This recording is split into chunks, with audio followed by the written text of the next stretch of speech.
But remember, there is risk in those financial instruments also, even though they may appear safe.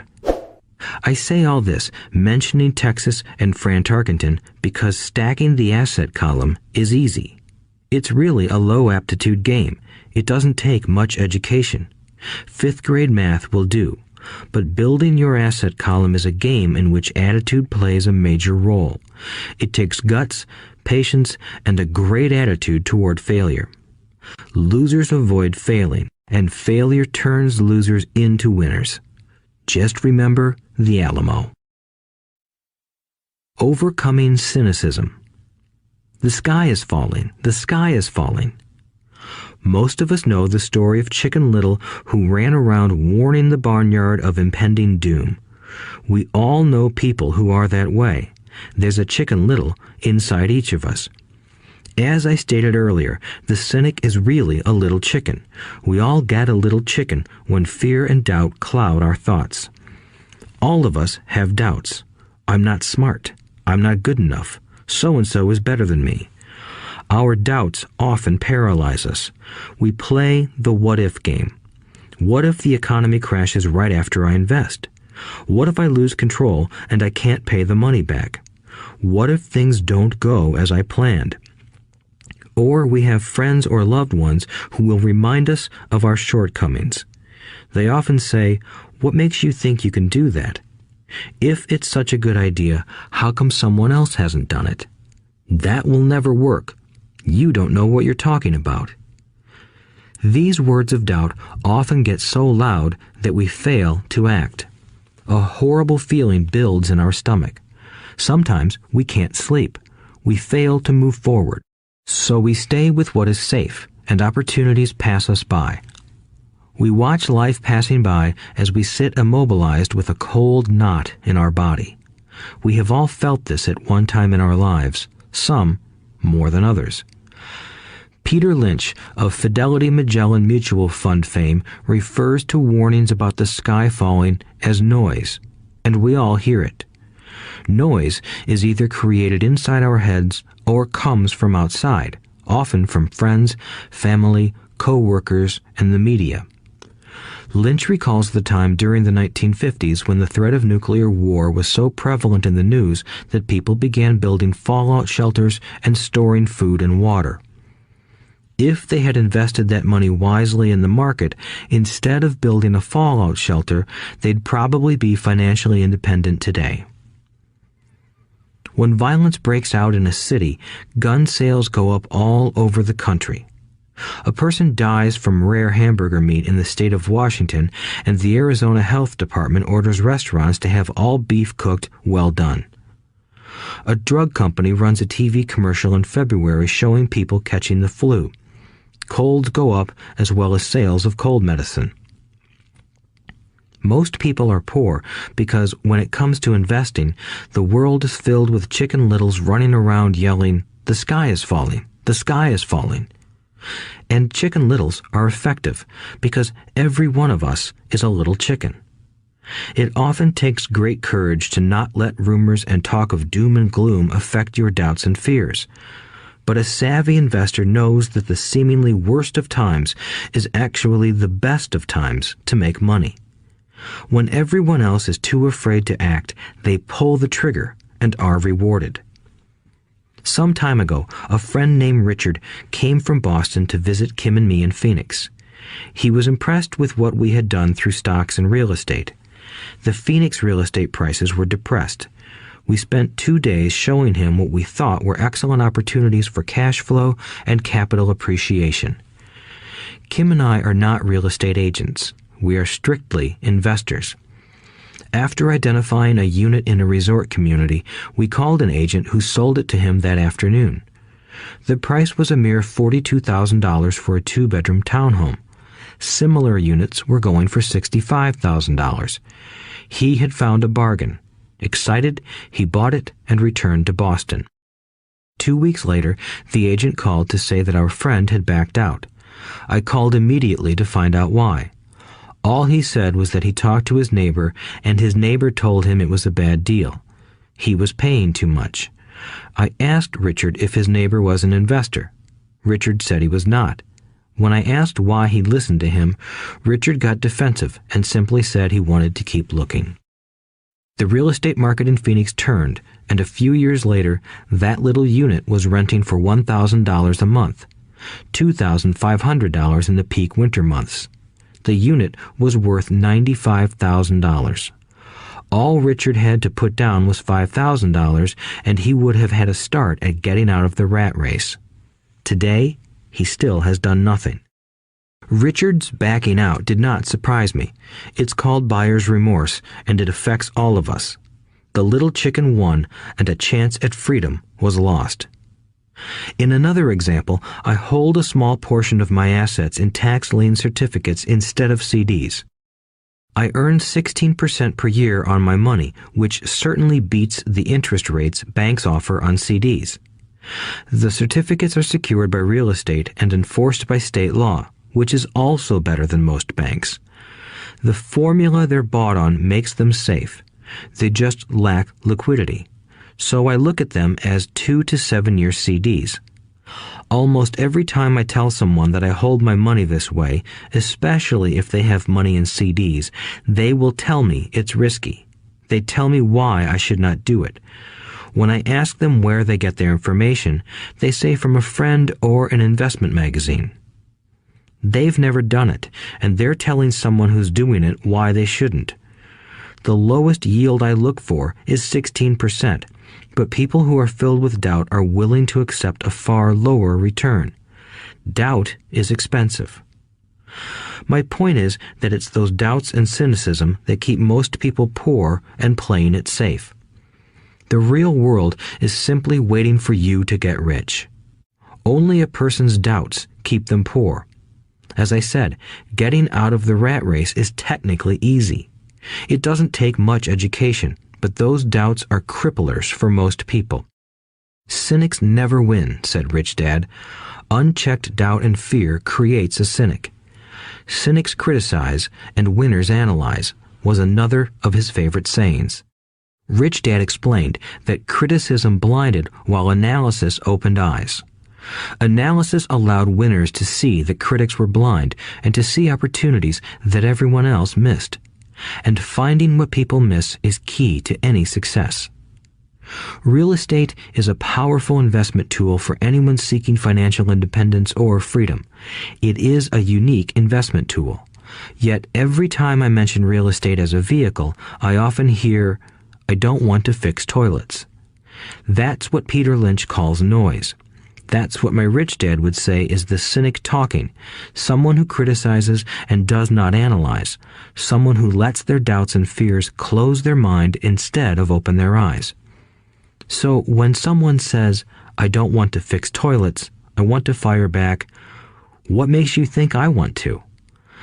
They're saying a toilet is more important than what they want.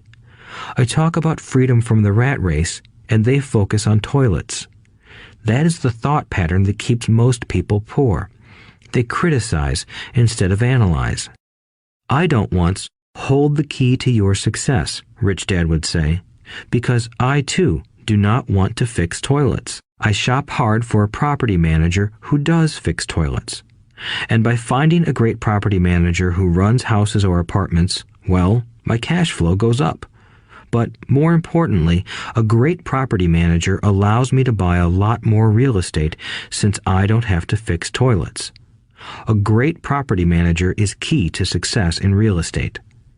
Finding a good manager is more important to me than the real estate. A great property manager often hears of great deals before real estate agents do, which makes them even more valuable. That is what Rich Dad meant by, "I don't once hold the key to your success."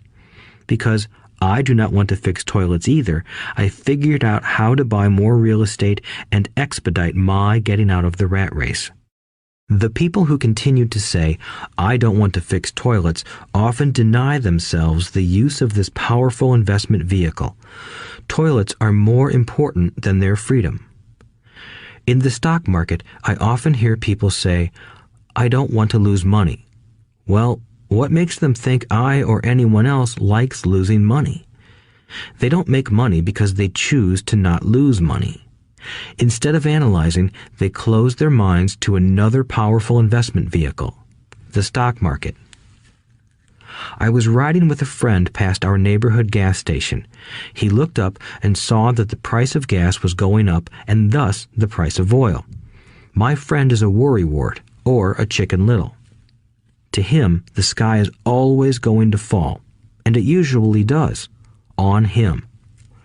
When we got home, he showed me all the stats as to why the price of oil was going to go up over the next few years, statistics I had never seen before, even though I already owned substantial shares of an existing oil company. With that information, I immediately began looking for and found a new undervalued oil company that was about to find some oil deposits. My broker was excited about this new company, and I bought 15,000 shares for 65 cents per share. 3 months later, this same friend and I drove by the same gas station, and sure enough, the price per gallon had gone up nearly 15%. Again, the Chicken Little worried and complained. I smiled, because a month earlier, that little oil company hit oil, and those 15,000 shares went up to more than $3 per share since he had first given me the tip. And the price of gas will continue to go up if what my friend says is true. If most people understood how a stop worked in stock market investing, there would be more people investing to win instead of investing not to lose. A stop is simply a computer command that sells your stock automatically if the price begins to drop, helping to minimize your losses and maximize some gains. It's a great tool for those who are terrified of losing. So whenever I hear people focusing on their I don't wants rather than what they do want, I know the noise in their head must be loud. Chicken Little has taken over their brain and is yelling, "The sky is falling and toilets are breaking." So they avoid their don't wants, but they pay a huge price. They may never get what they want in life. Instead of analyzing, their inner Chicken Little closes their mind. Rich Dad gave me a way of looking at Chicken Little. Just do what Colonel Sanders did. At the age of 66, he lost his business and began to live on his Social Security check. It wasn't enough. He went around the country selling his recipe for fried chicken. He was turned down 1,009 times before someone said yes, and he went on to become a multimillionaire at an age when most people are quitting. He was a brave and tenacious man, Rich Dad said of Harlan Sanders. So when you're in doubt and feeling a little afraid, just do what Colonel Sanders did to his little chicken. He fried it. Overcoming laziness. Busy people are often the most lazy. We have all heard stories of a businessman who works hard to earn money. He works hard to be a good provider for his wife and children. He spends long hours at the office and brings work home on weekends. One day he comes home to an empty house. His wife has left with the kids. He knew he and his wife had problems, but rather than work to make the relationship strong, he stayed busy at work. Dismayed, his performance at work slips and he loses his job. Today, I often meet people who are too busy to take care of their wealth, and there are people too busy to take care of their health. The cause is the same. They're busy, and they stay busy as a way of avoiding something they do not want to face. Nobody has to tell them. Deep down, they know. In fact, if you remind them, they often respond with anger or irritation. If they aren't busy at work or with the kids, they're often busy watching TV, fishing, playing golf, or shopping. Yet deep down, they know they are avoiding something important. That's the most common form of laziness. Laziness by staying busy. So what is the cure for laziness? The answer is a little greed. For many of us, we were raised thinking of greed or desire as bad. Greedy people are bad people, my mom used to say, yet we all have inside of us this yearning to have nice, new, or exciting things. So to keep that emotion of desire under control, often parents find ways of suppressing that desire with guilt.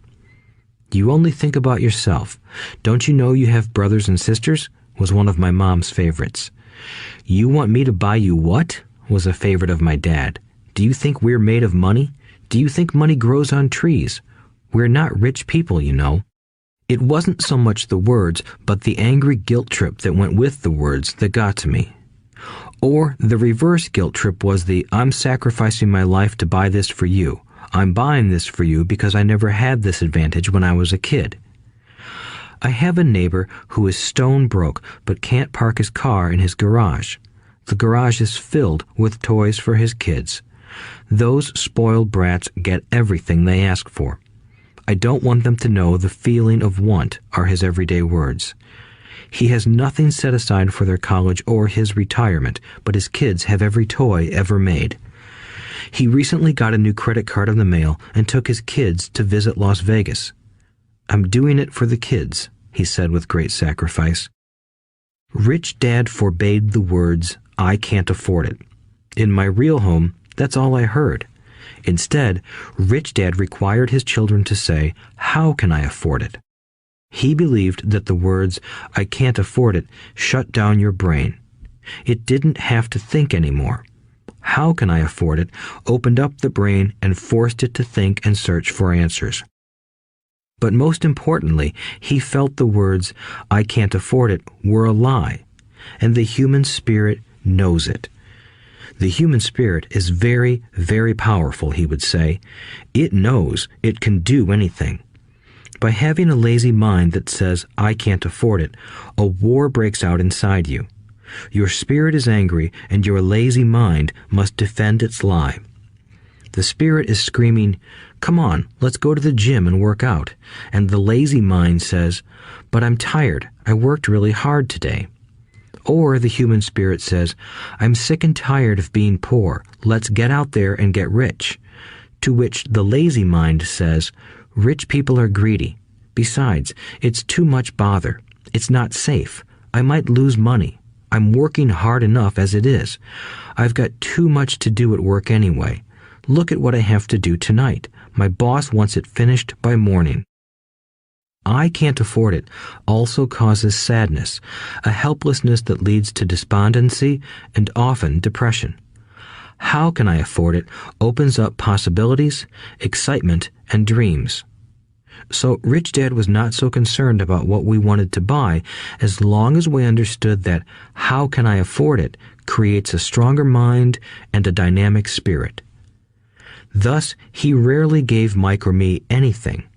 He would instead ask, "How can you afford it?" And that included college, which we paid for ourselves. It was not the goal, but the process of attaining the goal that he wanted us to learn. The problem I see today is that there are millions of people who feel guilty about their desire or their greed. It's old conditioning from their childhood. While they desire to have the finer things that life offers, most have been conditioned subconsciously to say, "I can't have that," or "I'll never be able to afford that." When I decided to exit the rat race, it was simply a question of how can I afford to never work again?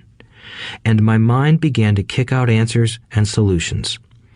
The hardest part was fighting my real parents' dogma. We can't afford that. Stop thinking only about yourself. Why don't you think about others?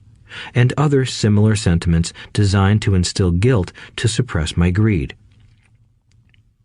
So, how do you beat laziness? Once again, the answer is a little greed. It's that radio station WIIFM, which stands for "What's in it for me?" A person needs to sit down and ask, what would my life be like if I never had to work again? What would I do if I had all the money I needed? Without that little greed, the desire to have something better, progress is not made. Our world progresses because we all desire a better life. New inventions are made because we desire something better. We go to school and study hard because we want something better. So whenever you find yourself avoiding something you know you should be doing, then the only thing to ask yourself is, what's in it for me? Be a little greedy. It's the best cure for laziness. Too much greed, however, as anything in excess can be, is not good. But just remember what Michael Douglas said in the movie Wall Street. Greed is good. Rich Dad said it differently. Guilt is worse than greed, for guilt robs the body of its soul. I think Eleanor Roosevelt said it best. Do what you feel in your heart to be right, for you'll be criticized anyway. You'll be damned if you do, and damned if you don't. Overcoming bad habits. Our lives are a reflection of our habits more than our education. After seeing the movie Conan the Barbarian, starring Arnold Schwarzenegger, a friend said, "I'd love to have a body like Schwarzenegger." Most of the guys nodded in agreement. "I even heard he was really puny and skinny at one time," another friend added. "Yeah, I heard that too," another one said. "I heard he has a habit of working out almost every day in the gym." "Yeah, I'll bet he has to." "Nah," said the group's cynic. "I'll bet he was born that way. Besides, let's stop talking about Arnold and get some beers." This is an example of habits controlling behavior. I remember asking my rich dad about the habits of the rich. Instead of answering me outright, he wanted me to learn through example, as usual. "When does your dad pay his bills?" Rich Dad asked. "The first of the month," I said. "Does he have anything left over?" he asked. "Very little," I said. "That's the main reason he struggles," said Rich Dad. "He has bad habits. Your dad pays everyone else first. He pays himself last, but only if he has anything left over." "Which he usually doesn't," I said. "But he has to pay his bills, doesn't he? You're saying he shouldn't pay his bills?" "Of course not," said Rich Dad. "I firmly believe in paying my bills on time. I just pay myself first, before I pay even the government." "But what happens if you don't have enough money?" I asked. "What do you do then?" "The same," said Rich Dad. "I still pay myself first, even if I'm short of money. My asset column is far more important to me than the government." "But," I said, "don't they come after you?" "Yes, if you don't pay," said Rich Dad. "Look, I did not say not to pay. I just said I pay myself first, even if I'm short of money." "But," I replied, "how do you do that?" "It's not how. The question is why," Rich Dad said. "Okay, why?" "Motivation," said Rich Dad. "Who do you think will complain louder if I don't pay them? Me or my creditors?"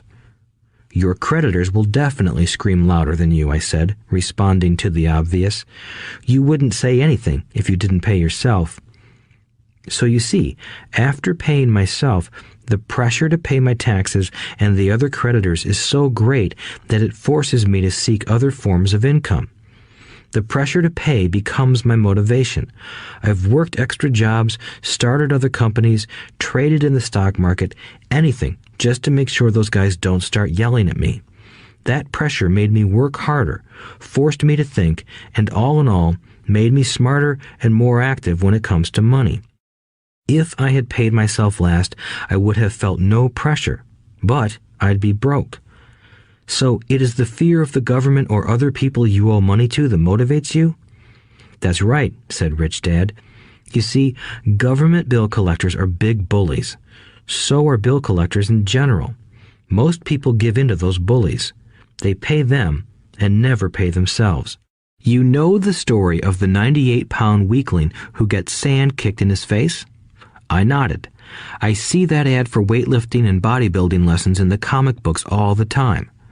Well, most people let the bullies kick sand in their faces. I decided to use the fear of the bully to make me stronger. Others got weaker. Forcing myself to think about how to make extra money is like going to the gym and working out with weights. The more I work my mental money muscles out, the stronger I get. Now, I'm not afraid of those bullies. I liked what Rich Dad was saying, so if I pay myself first, I get financially stronger mentally and fiscally. Rich Dad nodded. And if I pay myself last, or not at all, I get weaker. So, people like bosses, managers, tax collectors, bill collectors, and landlords push me around all my life just because I don't have good money habits. Rich Dad nodded, just like the 98-pound weakling. Overcoming arrogance. What I know makes me money. What I don't know loses me money. Every time I have been arrogant, I have lost money. Because when I'm arrogant, I truly believe that what I don't know is not important, Rich Dad would often tell me. I have found that many people use arrogance to try to hide their own ignorance. It often happens when I am discussing financial statements with accountants or even other investors. They try to bluster their way through the discussion. It is clear to me that they don't know what they're talking about. They're not lying, but they are not telling the truth. There are many people in the world of money, finances, and investments who have absolutely no idea what they're talking about. Most people in the money industry are just spouting off sales pitches like used car salesmen. When you know you are ignorant in a subject, start educating yourself by finding an expert in the field or a book on the subject. Chapter 8. Getting Started. There is gold everywhere. Most people are not trained to see it. I wish I could say acquiring wealth was easy for me, but it wasn't. So in response to the question, how do I start, I offer the thought process I go through on a day-to-day basis. It really is easy to find great deals. I promise you that. It's just like riding a bike. After a little wobbling, it's a piece of cake. But when it comes to money, it takes determination to get through the wobbling. That's a personal thing. To find million-dollar deals of a lifetime requires us to call on our financial genius. I believe that each of us has a financial genius within us. The problem is that our financial genius lies asleep, waiting to be called upon. It lies asleep because our culture has educated us into believing that the love of money is the root of all evil. It has encouraged us to learn a profession so we can work for money, but failed to teach us how to have money work for us. It taught us not to worry about our financial future because our company or the government would take care of us when our working days are over. However, it is our children, educated in the same school system, who will end up paying for this absence of financial education.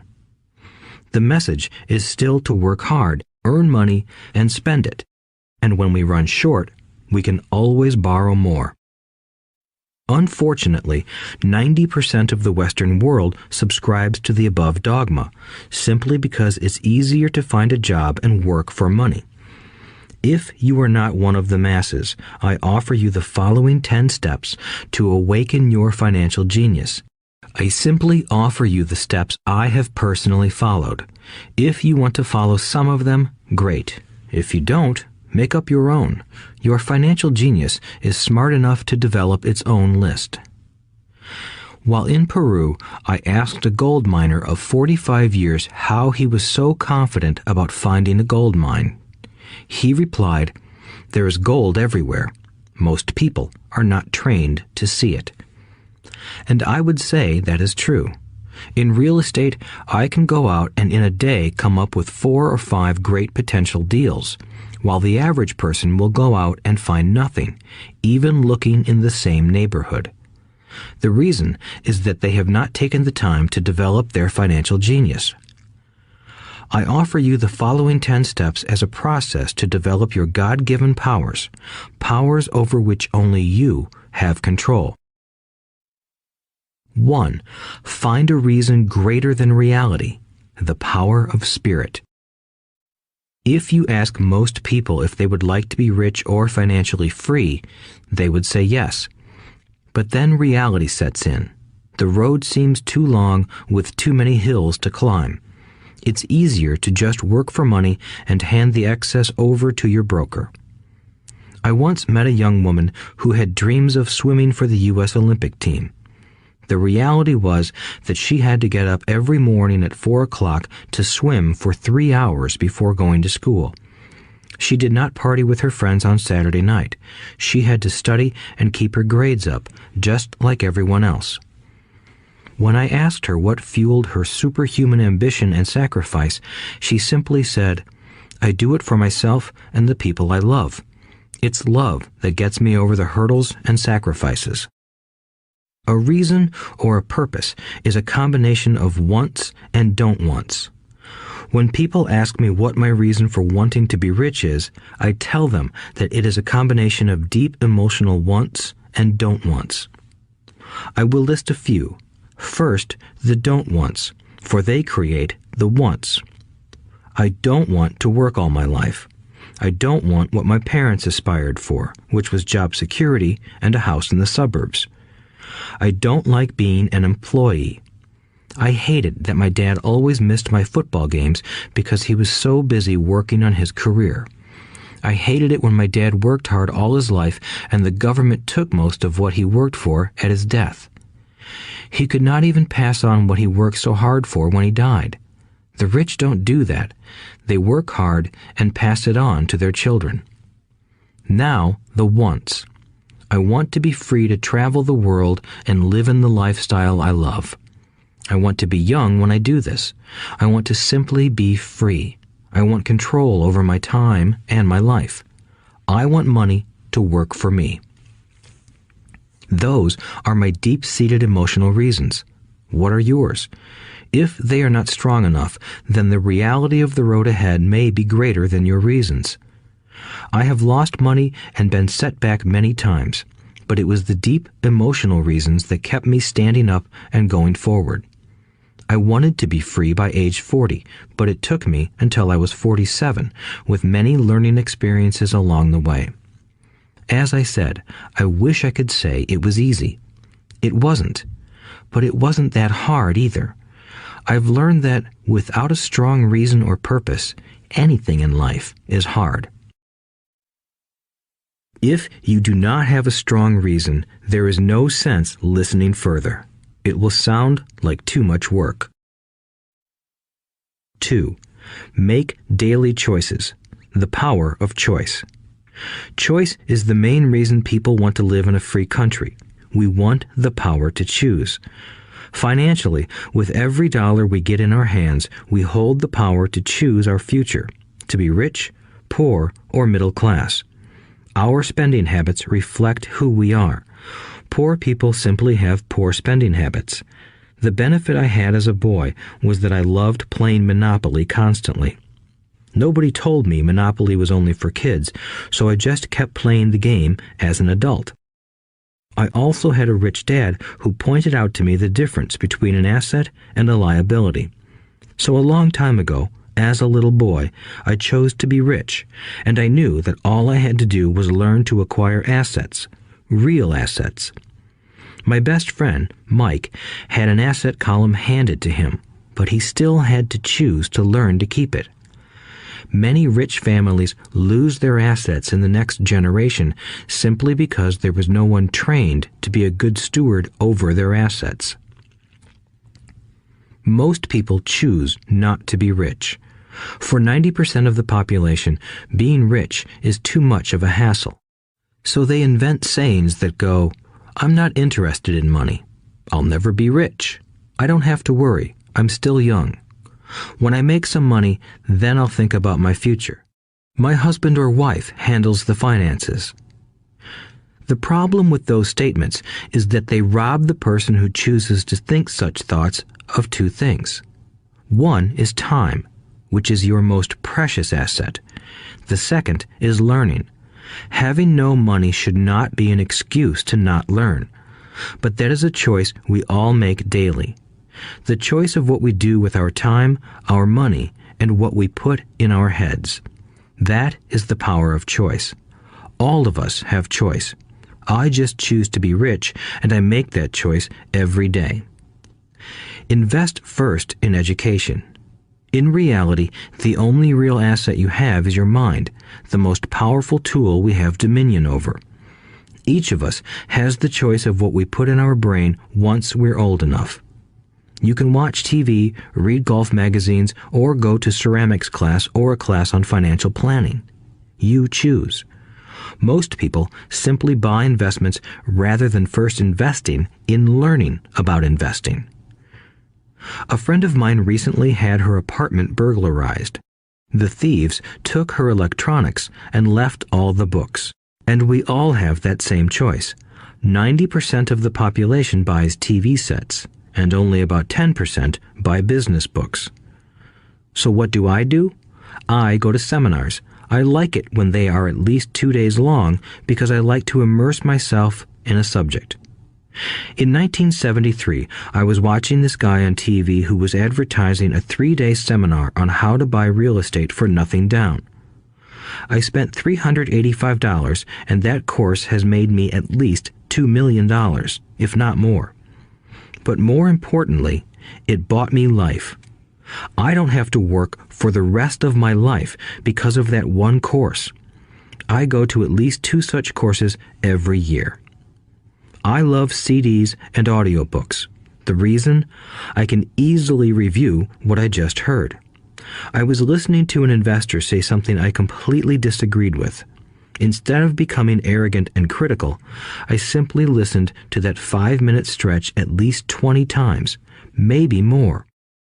But suddenly, by keeping my mind open, I understood why he said what he said. It was like magic.